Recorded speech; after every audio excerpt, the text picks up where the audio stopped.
Bienvenue chers amis dans ce deuxième jour de notre neuvaine préparatoire à la fête de Saint-Joseph en cette année 2022. Aujourd'hui nous allons suivre la prière du pape François qu'il avait écrite à l'occasion de l'année de Saint-Joseph l'année dernière.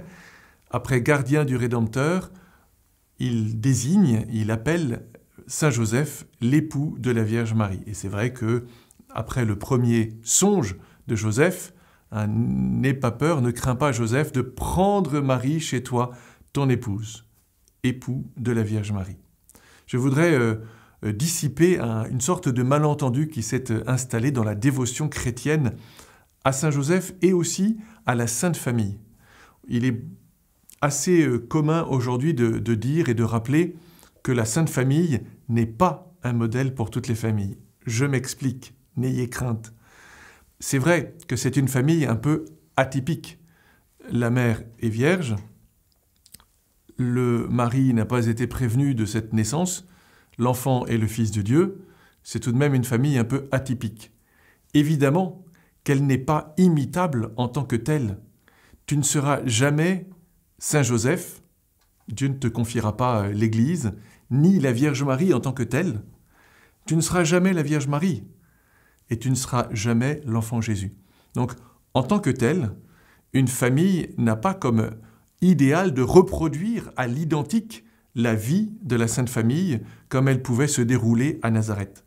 C'est important de se dire cela parce qu'on aurait tendance à se dire, mais au fond, c'est bien de nous donner la vie de Nazareth comme modèle, mais encore faudrait-il s'entendre sur ce que c'est que la vie de Nazareth. Oui, bien sûr, c'est un idéal parfaitement louable. On pense à Charles de Foucault, à bien d'autres saints, plein de congrégations qui veulent vivre la vie à Nazareth. Attention, si tu as comme crainte de ne jamais arriver à reproduire la vie de Jésus, Marie et Joseph, c'est normal. Après, il faut être capable d'accueillir ce titre, Joseph, époux de la Vierge Marie. Ne crains pas Joseph. Il a fallu une intervention divine. L'ange, il est un envoyé de Dieu. Une intervention divine pour qu'il accueille chez lui son épouse, celle qui lui était promise et qui se retrouvait enceinte. Je repense à ce verset aussi qui concernait Saint Jean, « Voici ta mère ». Là, il s'agit de dire « Voici ton épouse ». Voici celle avec qui tu vas partager ton existence. Je te la confie. On pourrait dire, si le mot n'était pas un peu équivoque, que Joseph est aussi le gardien de Marie. Ou plutôt, comme on l'a dit pour le gardien du Rédempteur, celui qui est appelé à veiller sur Marie. Marie a été une vraie épouse, bien sûr c'est une famille atypique, mais une vraie épouse en ce sens où ils ont partagé ensemble les responsabilités, les soucis qui étaient liés à cette aventure, appelons-la ainsi, de l'histoire du salut. Si nous ne sommes pas appelés à reproduire à l'identique la vie de Nazareth, nous sommes tous appelés à nous demander, mais au fond, cette invitation, c'est la parole de Dieu. La parole de Dieu, elle est écrite non pas simplement pour Saint Joseph, mais pour nous, mais pour toi.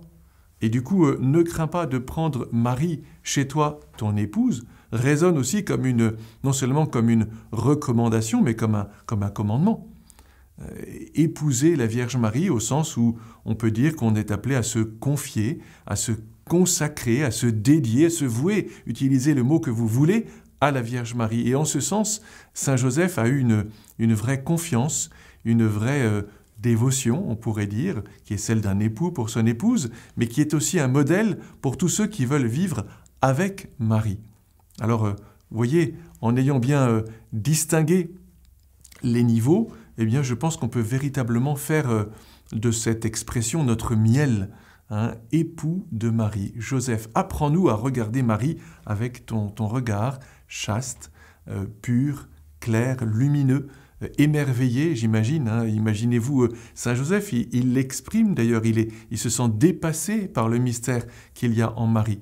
Eh bien justement, on aimerait avoir le regard de Saint Joseph sur la Vierge Marie. Amen.